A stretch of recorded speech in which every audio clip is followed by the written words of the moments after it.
मतदार याद्यांचं शुद्धीकरण झालं पाहिजे। मतदार याद्यामध्ये दुबार मतदार, मयत मतदार, स्थलांतरित मतदार आणि बोगस मतदार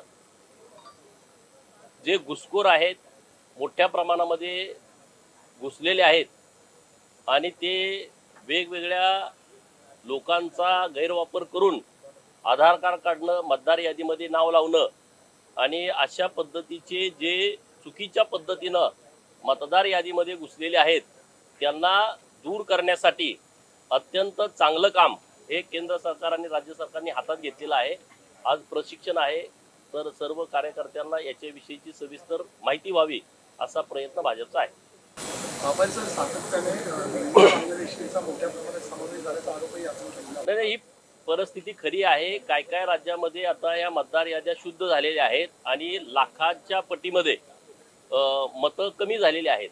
हे जे घुसखोर बांगलादेशी आहेत, रोहिंग्या आहेत किंवा अन्य काही घुसखोर आहेत, हे मतदार यादीत येणं हे आपल्या लोकशाहीसाठी सुद्धा घातक आहे आणि म्हणून अशी सर्व मतदार जे चुकीच्या पद्धतीनं मतदार यादीमध्ये घुसडलेले आहेत तर ते दूर करणं अत्यंत आवश्यक आहे।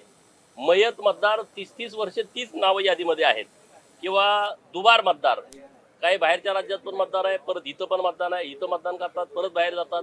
तर असे जे सगळे दुबार, मयत, स्थलांतरित लोक आहेत 20-20, 30-30 वर्ष त्या पत्त्यावर नाहीत, परंतु बरोबर मतदानाच्या दिवशी कुणीतरी आधार कार्ड बोगस तयार करून तिथं मतदान करायला येतो। कोणी ओळखीचा पण नसतो, बूथवर बसलेल्या त्या एजंटला पण माहीत नसतं हा कोण आहे। महिलाच्या बाबतीत तर चर्चाच करता येत नाही की त्यांनी बघितलेलं नसतंय। त्यामुळे अशा पद्धतीनं चुकीच्या पद्धतीनं मतदान होतंय। तर हे जे सगळं मतदार याद्यांचं शुद्धीकरण सुरू आहे हे लोकशाहीच्या दृष्टिकोनातून अत्यंत पवित्र काम हातामध्ये घेतलंय। आज दुसरीकडे आज अशासकीय ठराव आहे की भाजपचे नेते सुनील मुनगंटीवार यांनी आणलेला आहे, स्वातंत्र्यवीर सावरकरांना मरणोत्तर भारतरत्न द्यायचा मागणी ते करताय। चांगली गोष्ट आहे।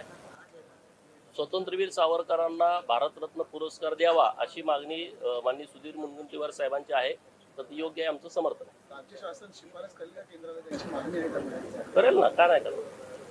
तर एक वेगळा प्रश्न होता, मुनगंटीवारांनी एक अर्ज सेक्शनमध्ये देखील प्रश्न घेतलेला आहे ज्यामध्ये स्थानिक उद्योजकांची जी व्यवस्थापना आहे ती भूमिपुत्रांना कुठे नोकरी देण्याची तरतूद करत नाही, अंमलबजावणी करत नाही, तशी उपाययोजना असून तसं धोरण असून त्याची अंमलबजावणी केली जात नाही। माननीय मुख्यमंत्री महोदयांचं परवा रिप्लायचं भाषण तुम्ही ऐकलं असेल तर गडचिरोलीच्या संदर्भात त्यांनी खूप चांगल्या पद्धतीनं भूमिका मांडलेली आहे की जेवढे रोजगार दिलेले आहेत ते स्थानिक लोकांना दिलेत।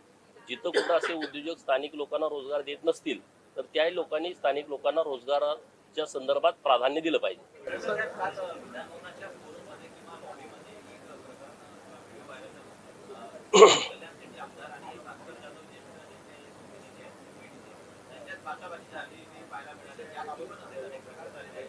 मी काय बघितलं नाही।